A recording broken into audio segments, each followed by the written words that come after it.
आपल्या लाडक्या वडापावला 50 वर्ष पूर्ण झाली आहेत। पाहूया त्या संदर्भातल्या बातम्या।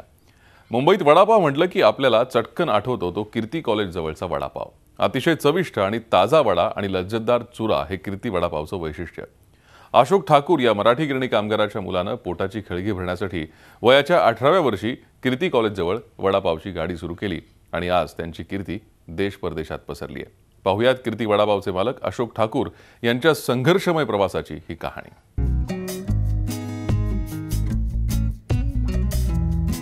मुंबईकर आणि वडापाव यांचं अतूट असं नातं आहे। त्यातही दादरकरांचा विषय निघाला तर कीर्तीचा वडापाव ही तर दादरकरांच्या मर्मबंधातली ठेव। कीर्तीचा वडापाव एकदा खाल्लात की त्याची चटकच लागते। ताजा वडा, ताजा पाव, त्याच्या जोडीला विविध चटण्या, वड्याचा खमंग दरवळ आणि वड्यासोबत पावात भरलेला चुरा, यामुळे हा वडापाव अक्षरशः लय भारी असाच होऊन जातो।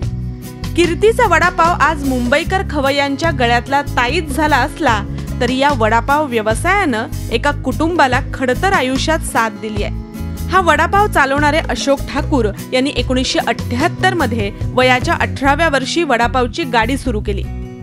ठाकूर यांचे वडील गिरणी कामगार, त्यामुळे अशा जोडधंद्याची गरज होतीच। वडापावची गाडी चालवताना सुरुवातीला अनेक अडचणी आल्या, मात्र मेहनत आणि प्रामाणिकपणा यामुळे अशोक ठाकूर कधीच डगमगले नाहीत। माझा धंदा तसं व्हायचं नव्हतं, म्हणजे मी गाडी घेतली, फर्स्ट आम्हाला गाडी घेतली, लावली त्या गल्लीमध्ये, लावली त्या गल्लीमध्ये भाई लोक पण होते, दादागिरी या गल्लीला माणूस त्या गल्लीमध्ये, मला रात्रीच्या व्हायच्या, या साईडला माणूस या गल्लीमध्ये येऊन गाडी लावतो आहे, मुलगा गाडी लावतो।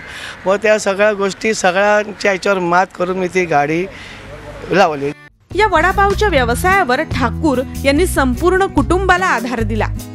हॉटेल मॅनेजमेंट केलेला मुलगा इंग्लंडमध्ये राहतो, तरीही अशोक ठाकूर यांनी आत्मीयतेनं ही वडापावची टपरी आजही सुरू ठेवली आहे। संघर्षानंतर हे यश मिळवलंय। जपला वड्याची भाजी ते स्वतः बनवतात, चटण्यांची ही विशिष्ट रेसिपी आहे, तर चुरा तयार करण्यामागेही एक घटना आहे। विद्यार्थीच त्या वयाचे धावत द्यायचे आणि अशोक काय रे, वडा आहे का, पाव आहे का? बोला नाही, हा पाव आहे। मग ती चटणी आहे का? म्हणजे चटणी लावून दे। मग त्याच्यामध्ये त्या माझ्या थालीमध्ये तो चुरा असायचा, अरे तो चुरा टाक ना, चुरा भरून, आणि मी त्यांना तो चुरा भरून वगैरे द्यायचो। या वडापावची कीर्ती मुंबईतच नाही तर देशा परदेशातही पसरली आहे। हे इथली ग्राहकांची प्रभावळ पाहून लक्षात येतं। माझे मित्र अशोक पहिल्यापासून माझे मित्र आहेत कॉलेजपासून। आम्ही पॉलिटिक्स वगैरे सगळे सिनेमाले आम्ही असल्यापासून आमचं ते संपर्क आहे। हां, जरा थकलो की ते यायचं इज्जत बोलणं चांगलं आहे माणसांचं, तर टेस्ट तर आहेतच। चटणीमध्ये गोड तर त्यांच्यामध्ये पण गोड आहे। Like it's 20 rupees, it's not really मतलब अफोर्डेबल वगैरे आपण नाही म्हणू शकत, पण टेस्ट इतकी छान आहे सो दॅट म्हणजे तुम्ही पे करायला काही वाटत नाही तेवढं। खूप छान आहे टेस्ट। वड़ा का क्रंच है वो बहुत अच्छा है, इसके मसाले बहुत अच्छे हैं और एक दिल्ली के मसाले की भी फील आती है और मुंबई का चटखारा है इसमें। केवळ 20 रुपयांना हा वडापाव मिळतो। सेलिब्रिटींमध्येही हा वडापाव फेमस आहे। सचिन तेंडुलकर, जॅकी श्रॉफ, शबाना आझमी हे इथले रेग्युलर कस्टमर। त्यामुळे जेव्हा मुंबईच्या वडापावची चर्चा होईल तेव्हा कीर्तीच्या वडापावचं नाव निघाल्याशिवाय राहणार नाही। आज काही परदेशी कंपन्या वडापाव विकतात, मात्र त्याला कीर्ती वडापावची चव कधीही येणार नाही एवढं मात्र नक्की।